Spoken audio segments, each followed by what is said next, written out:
Lebanon আক্রান্ত হচ্ছে Israeli হামলায়। সেখানকার সর্বশেষ পরিস্থিতি জানাতে যুক্ত হচ্ছেন প্রবাসী সাংবাদিক জোবায়ের আহমেদ। তিনি যোগ দিচ্ছেন দেশটির রাজধানী বৈরুত থেকে। জোবায়ের, আপনাকে স্থানীয় স্বাগত। গত রাতেও তো বড় ধরনের হামলা হয়েছে লেবাননে। আপনি কি এলাকাটিতে রয়েছেন? সেখানকার পরিস্থিতি এখন কেমন জানাবেন? ধন্যবাদ আপনাকে।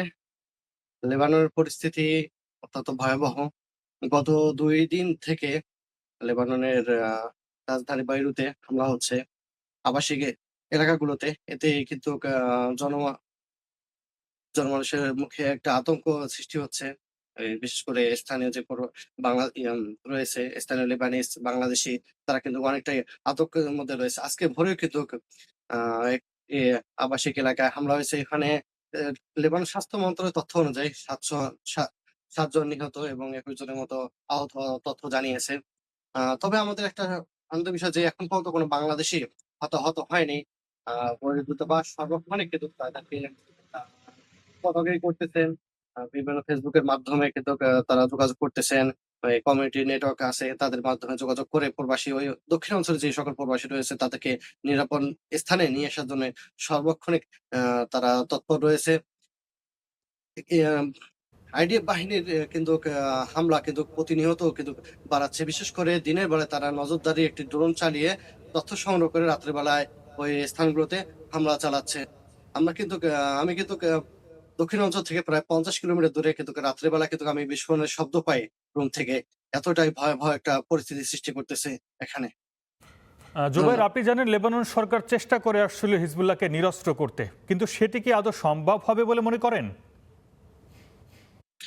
আ না, হেজবুল্লাহ যেটি এখন বলতেছে যে তারা অস্ত্র সমাপন করবে না।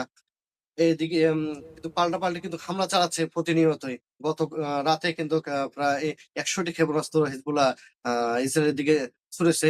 কিন্তু ইসরায়েলের পক্ষ থেকে যেটু বলা হচ্ছে যে, হিজবুল্লাহকে নিরস্ত না করা পর্যন্ত তারা কিন্তু হামলা চালিয়ে যাবে। এই যুদ্ধটা কিন্তু দীর্ঘস্থায়ী একটা হওয়ার আশঙ্কা রয়েছে। আরেকটি বিষয় জানিয়ে রাখি যে, দক্ষিণ অঞ্চলে যে সকল প্রবাসী রয়েছে তারা নিরাপদে থাকলেও কিন্তু তাদের যে কর্মস্থানটা হারিয়েছে, এটা যদি দীর্ঘস্থায়ী এই যুদ্ধটা চলে তাহলে কিন্তু একটু সমস্যার মুখে পড়ে যাবে।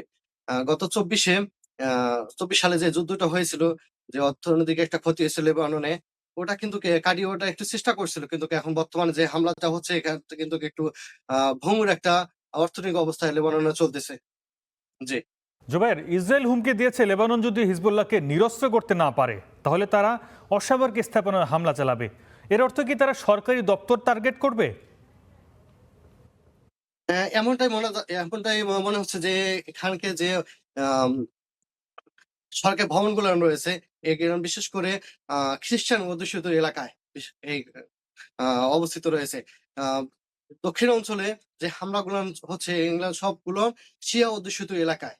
যদি লেবাননের আম সরকারি ভবনগুলোতে হামলা চালায় তাহলে কিন্তু লেবানন একটা বিপর্যয়ের মুখে চলে যাবে। এটা আমরা মনে করি।